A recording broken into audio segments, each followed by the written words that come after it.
Hey guys, let's finish up the Chaos Root Abyss boss guides before MS2 comes out, so here comes the last CRA boss, Chaos Vellum.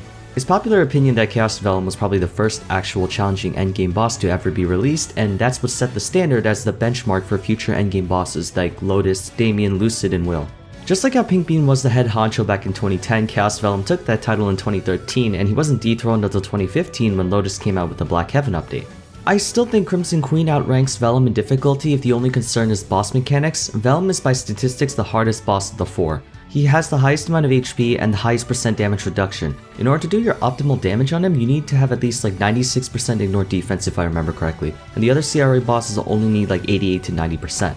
But he's the most worthwhile because he drops currency to be exchanged for the legendary Fafnir weapons, not nearly as potent now as they were back then with the release of Absolab and Arcane Umbra and also the soon advented Genesis weapons. Fafnir can still be a very great placeholder item that can also be transfer hammered into Absolab. Let's not waste any more time and get right into the boss. When you enter his map, you'll notice the battle arena is huge, far bigger than the other Chaos Root Abyss bosses. This is intentional in design. Vellum is the only boss of the four that isn't always targetable, and the only times you're allowed to attack him are when he surfaces from underground. Like Vonbon and Pierre, he gains more attacks the lower his HP gets. And while that may make him seem more dangerous, it's actually advantageous for you because that means more times that he'll be surfacing to attack you means more times for you to attack him. Anyway, like Pierre and Vonbon, Vellum also has a recurring terrain advantage theme, and where stalactites will fall from the cave ceiling periodically, indicated just like the Pierre hats. You get hit by one, you'll be stunned for 2 seconds, which is usually enough time for Vellum to blast you to Kingdom Come. Fortunately, Mage class's teleport ends up being exactly the range between each rock, so teleport classes ace this boss. Vellum's Unburrow counts as an attack, and there are 2 kinds. When Vellum has a half-length Unburrow with only his head, the attack isn't fatal but it's armed with heavy knockback. The second Unburrow is a full-length Unburrow that comes out slower, but he comes out with his entire body all the way up to the ceiling. This attack is fatal if you're hit by it. Safe conclusion is to just avoid being hit by any of them. Additionally, during Vellum's attacks, his many tails will burrow out from the ground as well. These tails all dish out fatal damage but come out extremely slowly, so they are avoidable. They all target your location at the current time, so a common trick players like to do is to stand in place and try to get as many tails to target that one location before stepping out of the way. That way, you don't have to be as twinkle toes when you're trying to attack Vellum. Teleport classes can handle the tails no problem because they can teleport while attacking and it doesn't disrupt their tempo at all. The rest of us just have to flash jump. Vellum's first attack consists of 3 fireballs, each with a different range of fire, short, long, and then medium.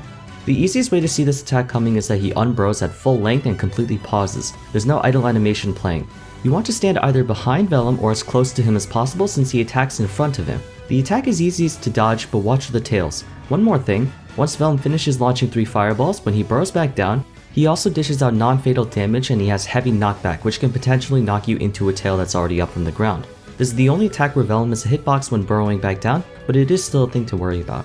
I did also forget to mention that Vellum's tails have their own set of HP, but damaging the tails does nothing to Vellum. There's no point in attacking them unless you gain something out of it, such as like an extra stack on a passive, or something else like that. Let's just say, Luminous' Dark Crescendo for instance. Which is kind of weird because there's no point in damaging them because damaging the tails does not do anything to Vellum. I at first thought that when I took on him by myself the first time, but then I realized later that it just doesn't do anything. However, the tails can be killed. If you can dish out 200 billion damage to the tail before it goes back down, they can technically be killed, but I don't know if that's even possible because you'll have to do all of that in a single second, and I'm not entirely sure if you do kill them, if they disappear forever, but I'm assuming they don't. Basically, there's no point in damaging them. Once Vellum loses about 20% of his health, he'll gain access to another attack which indicates a huge amount of space on the floor. About 3 seconds after seeing the highlighted area, Vellum will perform a Dolphin Dive attack in that range, which is an instant KO to anyone in it. While the dive itself is really quick, only about like half a second, he still has a hurt box, so you can damage him with an attack. The second you see this attack, just immediately get out of the way, but make sure you keep track of the stalactites falling from the ceiling so you do not get stunned. Arguably the least threatening attack due to the window of time you have to escape. After he loses about 40% max HP, his next attack is a half-length Unburrow where he then causes poison to rain from the sky, or the ceiling rather, dealing max health to anyone struck by it and leaving poison clouds on the ground that deals dot damage. Neither of these attacks are fatal and they do very little damage, but what makes them threatening is that they make it hard to see the ground, which means it's hard to see the tails coming out. If you're still new to taking on Vellum and your mechanics are developing, it's best to just avoid him entirely and wait this phase out. I consider this his most dangerous attack. If you're a bit more used to his attacks, try your best to focus on dodging the tails on the ground instead of damaging Vellum. Don't worry, you'll have plenty of time to hurt him later. His last attack happens when he's down to a third of his HP. Vellum will disappear for a few seconds, longer than usual, and you won't see any tunneling animation.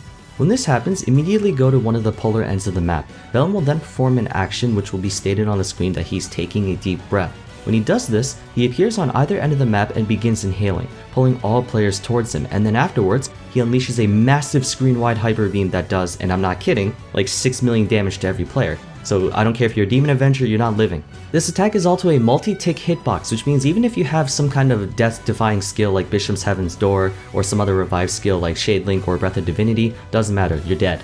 While exhaling this Hyper Beam, the force of its attack pushes all players into the Hyper Beam, so try to stay close to him as possible, and avoid getting hit by the falling rocks. The reason you want to stay on one end of the map before this attack even happens is because if he appears on the other side, you have enough time to reach him before he nukes the field. If you're in the middle of the map while he uses this attack and rush to a corner and guess incorrectly where he is, you're dead.